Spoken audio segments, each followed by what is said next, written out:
Assalamualaikum warahmatullahi wabarakatuh. Selamat berjumpa lagi bersama saya pada kuliah Hukum Internasional ya. Pada kesempatan ini kita masih melanjutkan materi minggu lalu ya terkait dengan wilayah negara, dan di kuliah kali ini kita akan membahas wilayah negara yang lain ya selain darat dan laut, yaitu wilayah udara ya. Jadi rupanya negara itu juga memiliki kedaulatan ya di wilayah udara ya selain wilayah darat dan laut ya. Nah, berbicara mengenai wilayah udara, maka pertanyaan mendasar ya, pertanyaan awal yang muncul adalah apakah negara itu memiliki kedaulatan di wilayah udara? Nah, lalu apa itu pengertian daripada wilayah udara itu sendiri ya, seperti itu. Baik ya, kita lihat. Yang dimaksud dengan wilayah udara itu adalah ruang udara yang berada di atas teritori suatu negara. Nah, ya, jadi wilayah udara itu pada dasarnya merupakan suatu ruang yang berada di atas darat dan laut. Ya, laut. Nah, tadi dikatakan negara itu ternyata memiliki kedaulatan sampai batas-batas tertentu di wilayah udara, ya, seperti itu. Kalau ruang udara di atas darat, itu jelas lah, itu merupakan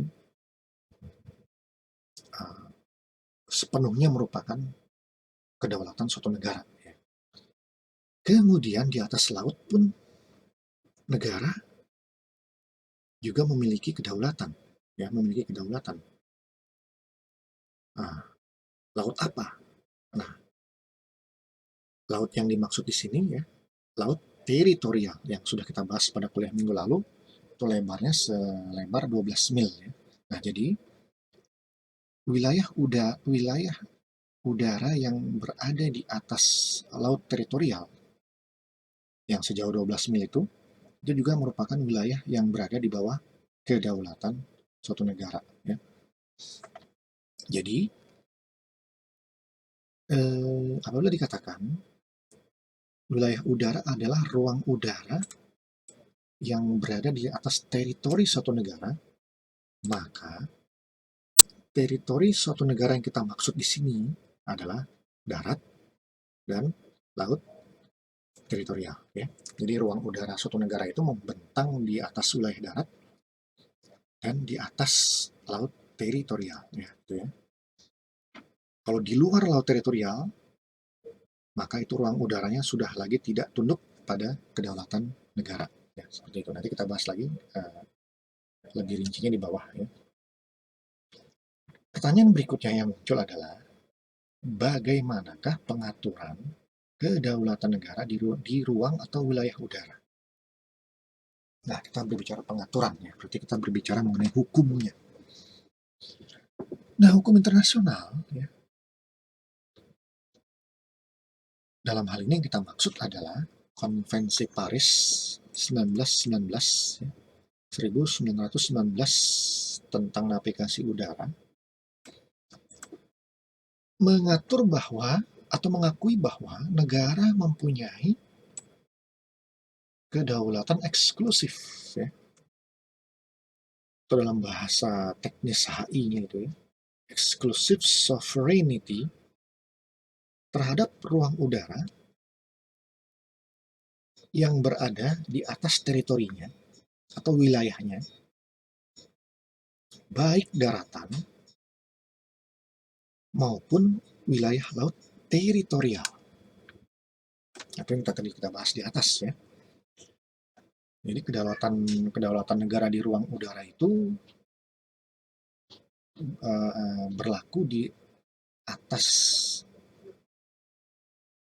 wilayah darat dan di atas wilayah laut teritorial. Lalu bagaimana dengan ruang udara di atas zona ekonomi eksklusif (ZEE)? Apakah itu juga termasuk ke dalam atau tunduk kepada kedaulatan negara. Nah, ternyata pengaturannya bahwa ruang udara di atas ZEE, zona ekonomi eksklusif, itu bukan termasuk wilayah udara suatu negara. Kenapa demikian? Karena di wilayah ZEE itu negara hanya memiliki hak-hak berdaulat. Ya, ini sudah kita bahas pada kuliah minggu lalu. Silakan dilihat lagi ya. Di ZEE, negara hanya memiliki hak-hak berdaulat, tapi negara tidak memiliki kedaulatan. Oleh sebab itulah, ZEE itu pada hakikatnya adalah laut lepas juga. Ya, laut lepas yang berarti laut lepas ini tidak tunduk kepada kedaulatan suatu negara. Oleh sebab itulah, ruang udara di atas ZEE pun itu tidak tunduk pada kedaulatan suatu negara. Ya, tidak bisa dimiliki oleh suatu negara, alias juga merupakan udara bebas. Ya, ruang udara lepas. Jadi kalau di bawahnya itu ZEE itu hakikatnya laut lepas, maka ruang udara di atas ZEE pun pada hakikatnya adalah ruang udara yang juga lepas, tidak dimiliki oleh suatu negara manapun.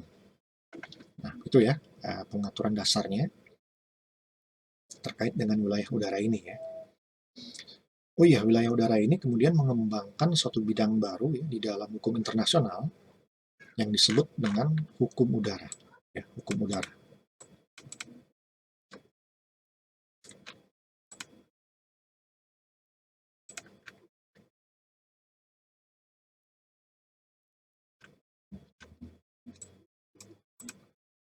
Nah, kemudian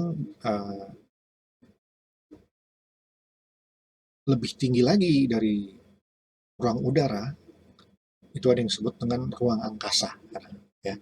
Jadi kemudian dari hukum udara kemudian berkembang lagi, timbul lagi bidang hukum baru yaitu hukum ruang angkasa. Seperti itu ya urutannya.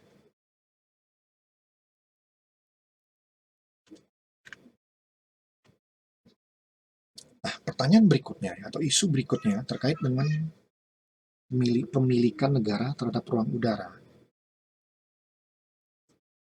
yaitu sampai berapa tinggi, ya, sampai berapa tinggi negara itu memiliki kedaulatan di ruang udara, ya, sampai pada ketinggian berapa.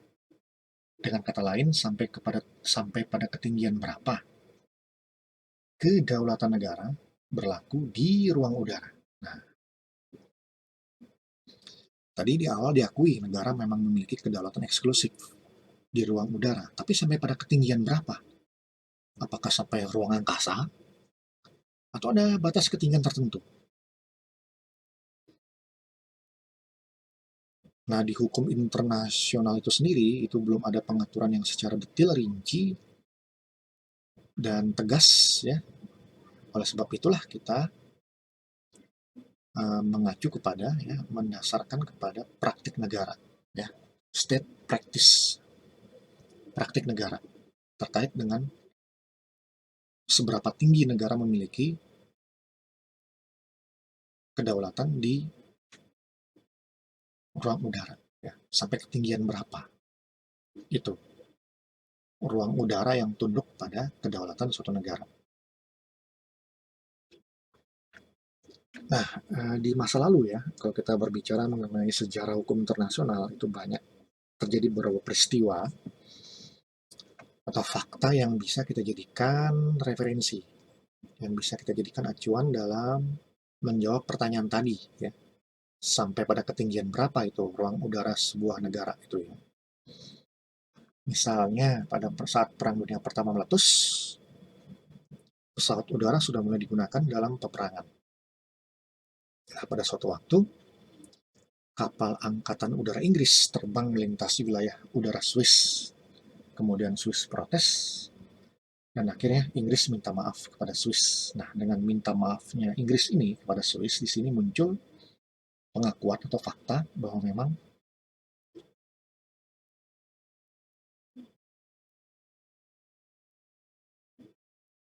nyata, ya, bahwa memang nyata itu negara memiliki kedaulatan di ruang udara, gitu ya. Nah, ini didasari dengan permohonan maaf Inggris kepada Swiss akibat Inggris melintasi wilayah udara Swiss. Kemudian tahun 1998, Uni Soviet meluncurkan Sputnik. Sputnik ini pesawat ruang angkasa gitu ya. Bahkan sekarang nama Sputnik ini dijadikan nama virus COVID-19 ya, yang diciptakan oleh Rusia sekarang ini ya. Jadi virus COVID buatan Rusia itu namanya Sputnik ya. Ini diambil dari uh, kapal ruang angkasa Soviet ya, Uni Soviet, negara pendahulunya Rusia ya. Nah, jadi Sputnik diluncurkan sampai dengan ketinggian 228 km. Nah, kemudian juga Amerika Serikat ikut meluncurkan pesawat antariksa sampai dengan ketinggian 184 km. Ya. Nah, sampai dengan ketinggian 184 km itu ternyata tidak ada negara yang protes ya.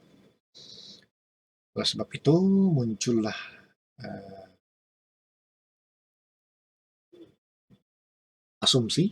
muncul asumsi atau berkembang sebuah pendapat bahwa kedaulatan negara itu berada di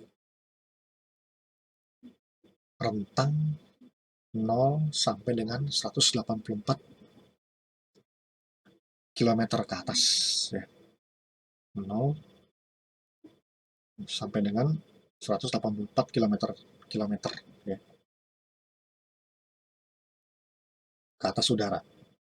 Nah, lebih dari 184 km, saya ulangi, lebih dari 184 km dan seterusnya sampai ke ruang angkasa, itu negara sudah tidak lagi memiliki kedaulatan. Sudah nggak ada lagi kedaulatan.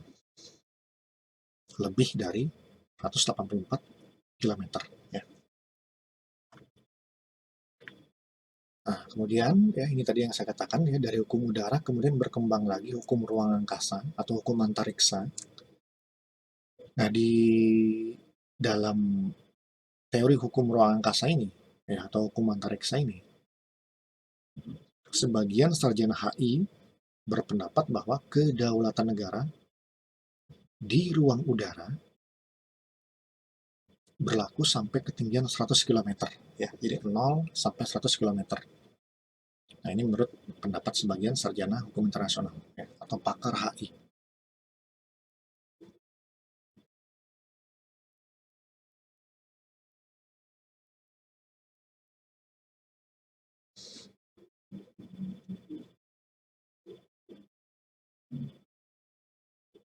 Nah,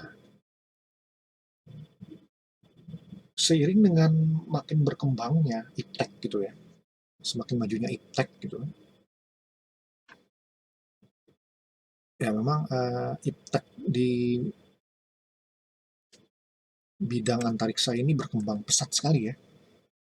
Kalau kita lihat sekarang ini, yang termutakhir NASA itu sudah bisa mendaratkan robot otomatis gitu ya, robot tanpa awak di planet Mars ya. Dan robot ini bisa memfoto-foto semua lingkungan di Mars dan bisa dikirim ke bumi itu hasil foto-fotonya. Nah, itu yang semakin canggih ya. Bahkan kapal yang terbaru ini, kapal ruang angkasa NASA itu sudah bisa menyentuh matahari ya, yang segitu panasnya. Berarti NASA di sini sudah berhasil menciptakan pesawat yang sudah mampu menahan panasnya matahari gitu ya. Gitu. Nah, pada tahun 1976 ini diluncurkan GSO ya, Geostationary Orbit, sampai pada ketinggian 3.600 km. Nah, GSO ini menetap pada suatu titik, sedangkan bumi tetap berputar pada sumbunya. Nah, masalahnya adalah bagaimana bagi negara yang berada di bawah GSO. Nah, mereka protes ya, bagaimana dengan status hukum GSO, dan kemudian menuntut agar GSO diatur oleh negara yang ada di bawahnya. Nah, ini ya, GSO ini ya bisa, kalau dia menetap di sebuah tempat di atas bumi, nah itu dia tentu bisa memonitor ya negara yang ada di bawahnya ya. Nah, ini kan bisa merugikan negara tersebut ya, karena mencampuri bisa mencampuri privasi ya, negara-negara yang ada di atas GSO tersebut gitu ya. Hanya negara yang berada di negara-negara yang berada di atas GSO itu memprotes ya, karena bisa membahayakan keamanan negara tersebut gitu ya, atau negara yang ada di bawahnya.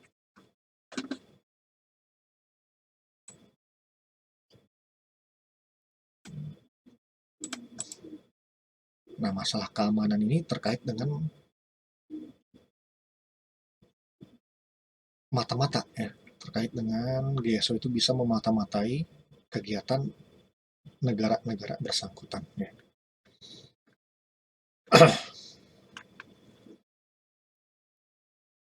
Nah, dengan adanya protes tadi itu ya, protes dari negara-negara yang berada di bawah GSO gitu ya,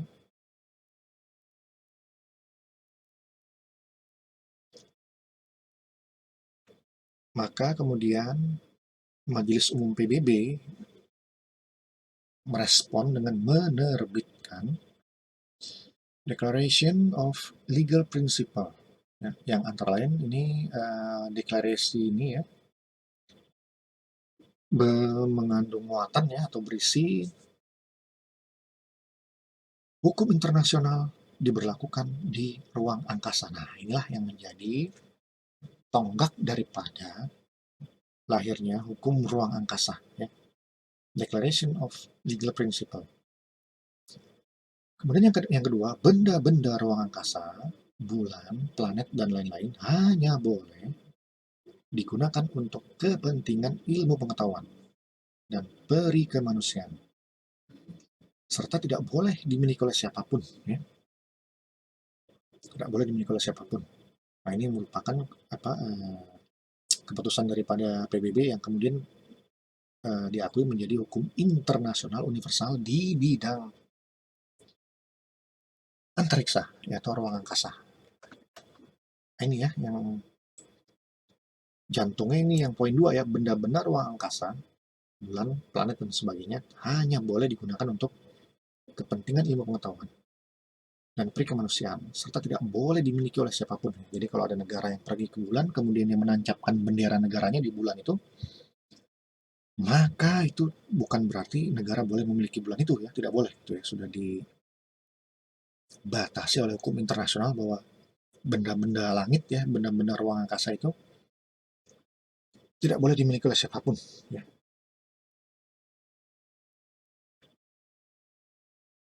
Nah, ini ya, dari tadi kita membahas tentang ketinggian daripada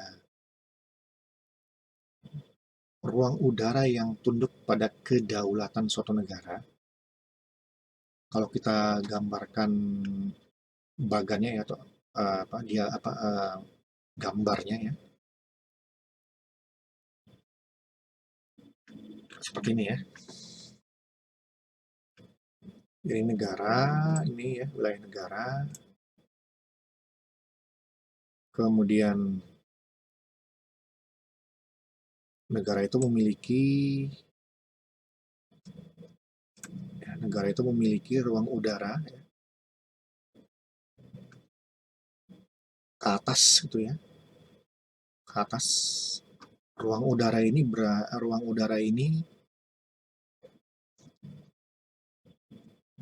yang berada di atas daratan maupun laut teritorial ya, sampai dengan ketinggian 184 km ya. Nah, 0 sampai dengan 184 km ini masuk ke dalam rezim hukum udara sebagaimana diatur di dalam Konvensi Paris ya, 1949, Konvensi 1944 dan seterusnya. Di atas 184 km terus sampai ke ruang angkasa, terus sampai ke atas lagi tanpa batas gitu ya. Di sini masuknya ke rezim hukum antariksa atau hukum ruang angkasa, Law of Outer Space, sebagaimana diatur di dalam Declaration of Legal Principle ya. Nah, jadi itu yang tadi kita bahas di atas ya. Jadi ketinggian ruang udara yang tunduk pada kedaulatan suatu negara itu menurut praktek negara itu 0 sampai 184 km ya. Nah, di atas 184 km itu sudah masuk ke dalam rezim ruang angkasa. Di mana di dalam rezim ruang angkasa ini itu tidak boleh dimiliki oleh negara manapun. Ya, tidak boleh dimiliki oleh negara manapun.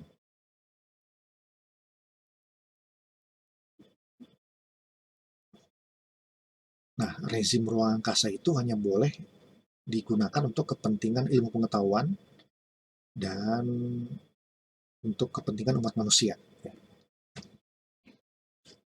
Seperti NASA itu kan, NASA mengirim robot ke Mars itu kan dalam rangka untuk kepentingan ilmu pengetahuan ya.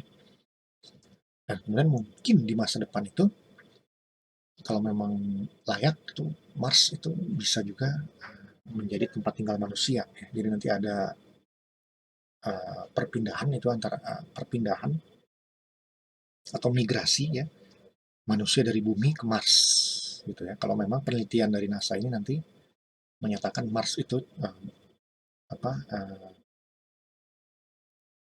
memadai ya untuk tempat tinggal manusia. Gitu. Nah itu buat ini berarti tugas NASA itu untuk kepentingan umat manusia ya, seperti itu.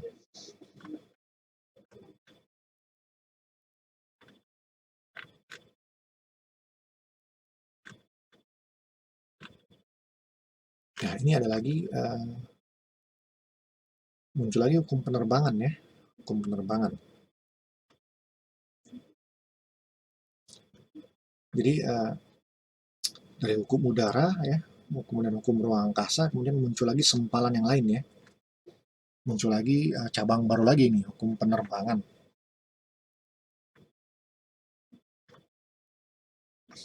Nah itu apa itu hukum penerbangan ya? Hukum penerbangan itu merupakan keseluruhan aturan yang mengatur pengangkutan melalui udara, termasuk dinas-dinas bantuan di darat, alat-alat penerbangan, serta orang-orang dan barang-barang yang diangkut. Itu ya, penerbangan. Jadi ini lebih teknis lagi ya, lebih teknis lagi, lebih operasional lagi dari hukum udara dan hukum ruang angkasa. Ini bisa kita katakan ya, hukum penerbangan ini penjabaran lebih lanjut ya daripada hukum udara ya. Hukum penerbangan adalah keseluruhan aturan yang mengatur pengangkutan melalui udara termasuk dinas-dinas bantuan di darat, alat-alat penerbangan, serta orang-orang dan barang-barang yang diangkut. Nah, hukum udara dengan hukum penerbangan ini memang berbeda, ya, tapi tidak bisa dipisahkan. Ya. Berbeda tapi tidak bisa dipisahkan. Ya. Ibarat koin, ya. Ibarat uang koin tuh ada ada sisi satu, ada sisi dua gitu ya. Beda tapi nggak bisa dipisahkan ya. Karena apabila hukum udara mengatur wilayah udara, maka hukum penerbangan mengatur aktivitas yang dilakukan oleh pesawat udara di wilayah udara. Ya, jadi kalau hukum udara itu mengatur udara secara umum, dan hukum penerbangan itu mengatur aktivitas yang dilakukan oleh pesawat udara di wilayah udara. Ya.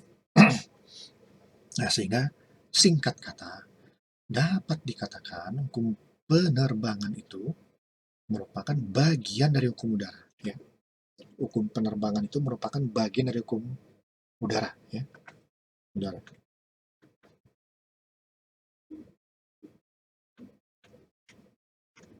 Nah, seperti halnya di dalam hukum laut ya, ada kebebasan di laut lepas, maka di hukum udara pun dikenal dengan ada yang disebut dengan ya, eight freedom atau 8 kebebasan. 8 kebebasan, 8 kemerdekaan di dalam hukum di wilayah udara, di wilayah udara.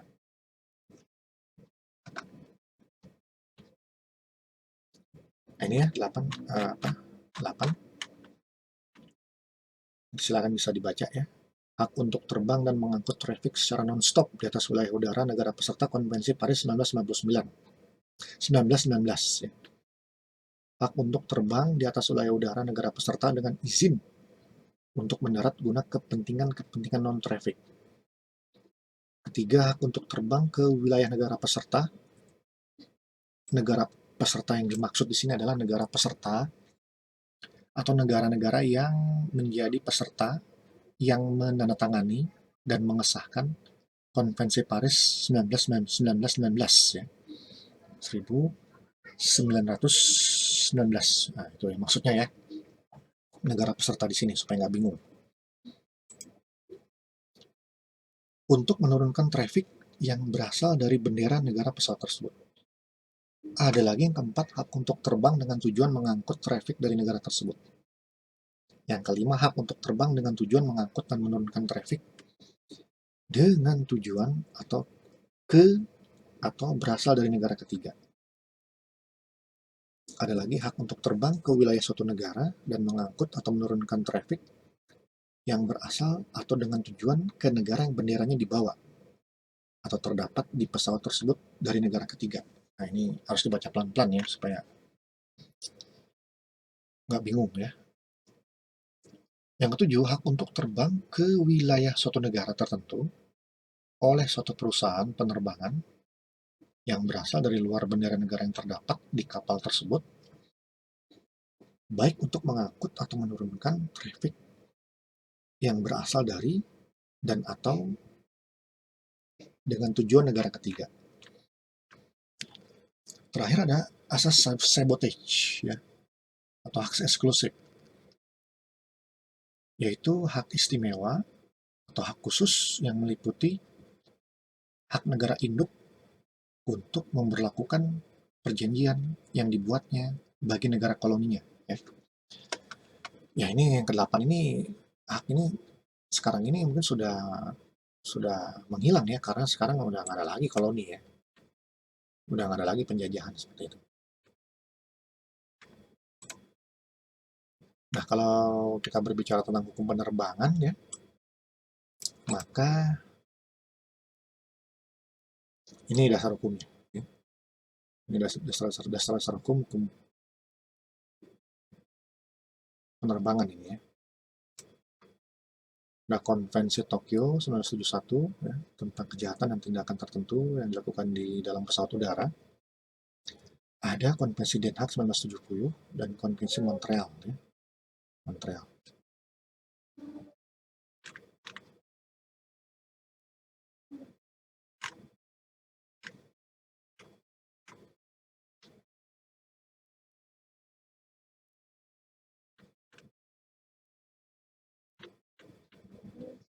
Nah, tadi kita juga sudah menyinggung mengenai hukum ruang angkasa ya, the law of outer space. Nah, kalau kita berbicara mengenai hukum ruang angkasa ini, ada beberapa dasar hukum ya, yang menjadi landasan, yang menjadi acuan, ya, yaitu Declaration of Legal Principle, tadi sudah kita bahas di atas. Ada Moskwa Declaration, ya. Ada yang ketiga, Outer Space Treaty. Ya. Nah, di dalam traktat atau perjanjian outer space atau ruang angkasa, ya, Pasal 1 traktat ini atau treaty ini menentukan ruang angkasa digunakan untuk maksud damai. Namun, negara-negara tetap dapat membela diri di ruang angkasa dengan menggunakan personil militer. Ya, kalau ada negara sedang melakukan misi ruang angkasa kemudian diserang negara lain, nah itu bisa melakukan tindakan pembelaan diri ya. Kemudian yang B, ya, ini masih berbicara di pasal 1 ya, Traktat Ruang Angkasa atau Outer Space Treaty. Negara-negara dalam aktivitasnya di ruang angkasa wajib mencegah terjadinya perubahan alamiah terhadap lingkungan hidup di dunia.